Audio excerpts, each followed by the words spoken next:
This is Tim Bryce with my column entitled Rental Properties. In these troubled economic times, we're always looking for a way to make a little extra cash. To this end, many people like to purchase buildings, condos, or apartments and then rent them out. This type of investment is appealing for several reasons.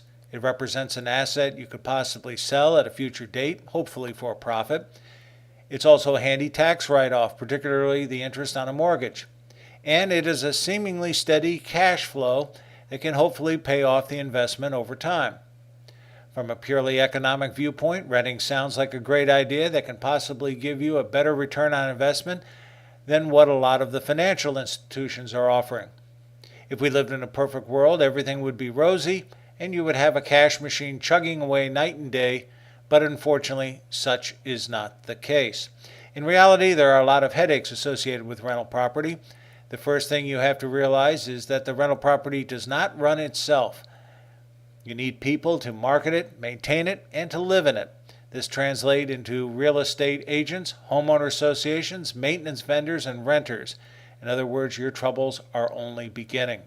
Homeowner or condo associations typically watch your every move and are eager to cite you for the slightest violation of the rules. They are also not bashful when it comes to presenting you with bills for dues or some other innocuous improvement to the common areas of the property, which, of course, you were never consulted on. Building repairs is an ongoing problem as something will inevitably go wrong at the worst possible time, such as when you are miles away on vacation somewhere. Air conditioners, refrigerators, stoves, dishwashers, and so on all have an uncanny knack for breaking down even if you have a maintenance contract with someone. Then there is the problem of repairing the roof or parking lot every few years, representing a tidy outlay of cash.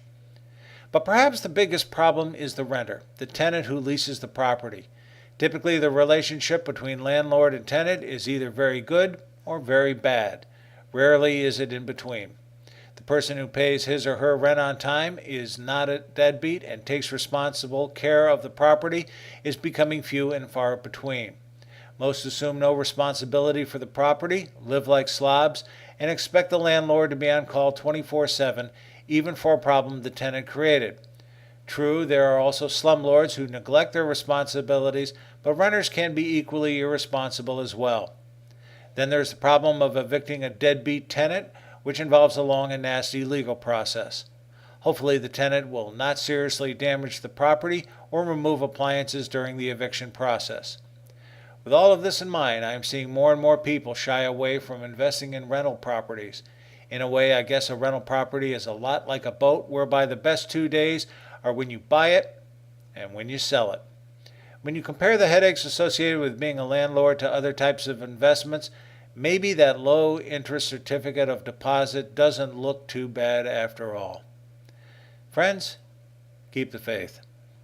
This is Tim Bryce in Palm Harbor, Florida. Follow me on the internet at timbryce.com.